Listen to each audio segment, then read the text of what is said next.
یہ بات ہے سال 2016 کی، جب اسوینیا کے چند ڈاکٹرز ایک پیشنٹ کے برین کا چیک اپ کر رہے تھے۔ تب انہوں نے ایک ایسی چیز نوٹس کی جو آج سے پہلے میڈیکل سائنسز میں کسی نے بھی نہیں کی تھی۔ اس پیشنٹ کو ایک دماغی بیماری تھی جس کی وجہ سے ڈاکٹرز کو ان کے برین ایکٹیویٹی کو EEG کے ذریعے ریکارڈ کرنا تھا۔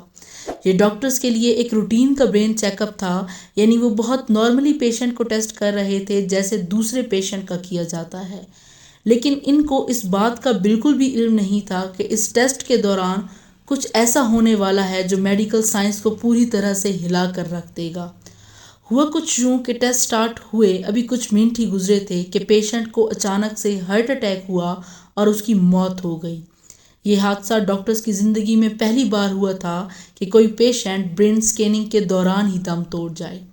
ڈاکٹرز کو اس بات کا یقین ہو چکا تھا کہ اس ٹیسٹ کے دوران اس پیشنٹ کی موت کے وقت اس کے دماغ میں چلنے والی ہر چیز ریکارڈ ہو گئی ہوگی، اور ہوا بھی کچھ ایسا ہی تھا۔ پیشنٹ کی موت سے پہلے اور اس کے بعد بھی اس کا دماغ کچھ سوچ رہا تھا، وہ سب کچھ اس ٹیسٹ میں ریکارڈ ہوا۔ ورلڈ فیکٹس کی ویڈیوز میں ایک بار پھر سے خوش آمدید۔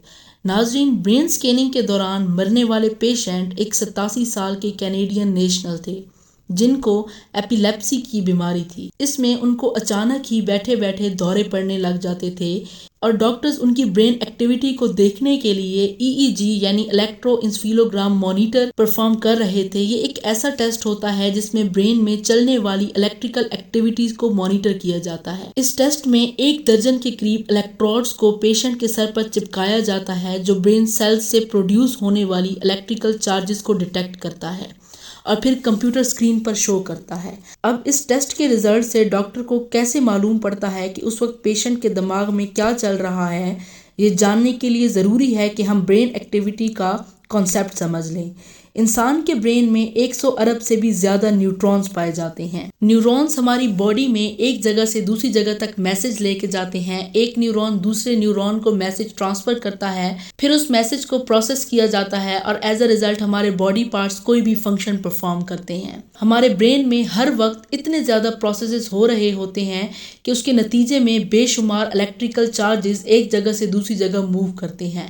ان الیکٹریکل چارجز کو موو کرنے سے ویوز کا ایک پیٹرن بنتا ہے جن کو برین ویوز کہا جاتا ہے۔ برین ویوز کا یہ پیٹرن ہر ایک کام کے لیے الگ الگ ہوتا ہے، جن کو میڈیکل سائنسز نے الگ الگ نام بھی دیے ہیں۔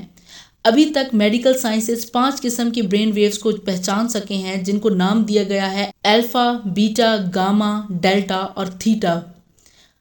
الفا برین ویوز کا پیٹرن کچھ اس طرح کا ہوتا ہے کہ اس کی فریکوینسی 8 سے لے کر 12 ہرٹز تک ہوتی ہے، یعنی ایک سیکنڈ میں یہ ویوز 8 سے لے کر 12 مرتبہ تک بنتی ہے۔ ہمارا برین الفا ویوز تب پروڈیوس کرتا ہے جب ہمارا دماغ بالکل ریلیکس ہوتا ہے، ٹھیک اس وقت جب ہم صبح صبح نیند سے اٹھتے ہیں اور اپنے بیڈ پر ہی لیٹے ہوئے ریلیکس کر رہے ہوتے ہیں۔ یا پھر الفا ویوز تب بھی پروڈیوس ہوتی ہیں جب ہم یوگا پریکٹس کر رہے ہوتے ہیں۔ اب جانتے ہیں بیٹا ویوز کے بارے میں۔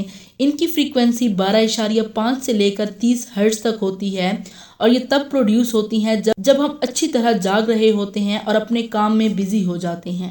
اس کے علاوہ بیٹا ویوز تب بھی پروڈیوس ہوتی ہیں جب ہم کچھ سوچ رہے ہوتے ہیں یا پھر کسی چیز پر کنسنٹریٹ کر رہے ہوتے ہیں۔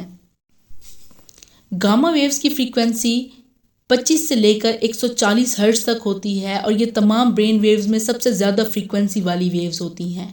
ہمارا برین گاما ویوز تب پروڈیوس کرتا ہے جب ہم بہت زیادہ ایکٹیو ہوتے ہیں یا پھر کسی انتہائی کمپلیکس قسم کے کام کو پرفارم کر رہے ہوتے ہیں۔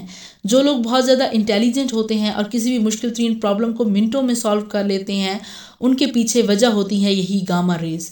ڈیلٹا ویوز کی فریکوینسی تمام برین ویوز میں سب سے کم ہوتی ہے۔ ان کی فریکوینسی صرف 0.5 سے لے کر 4 ہرٹز تک ہوتی ہے۔ ڈیلٹا ویوز ہمارے برین میں ڈیپ سلیپ کے دوران پیدا ہوتی ہیں، یعنی جب ہم بہت گہری نیند سو رہے ہوتے ہیں۔ ڈیلٹا ویوز ہماری باڈی میں کئی ہارمونز پیدا کرتی ہیں، خاص طور پر گروتھ ہارمون۔ یہ ویوز زیادہ تر بچوں میں پائی جاتی ہیں، اور جیسے جیسے انسان بڑا ہوتا جاتا ہے یہ ویوز پیدا ہونا بھی کم ہو جاتی ہیں۔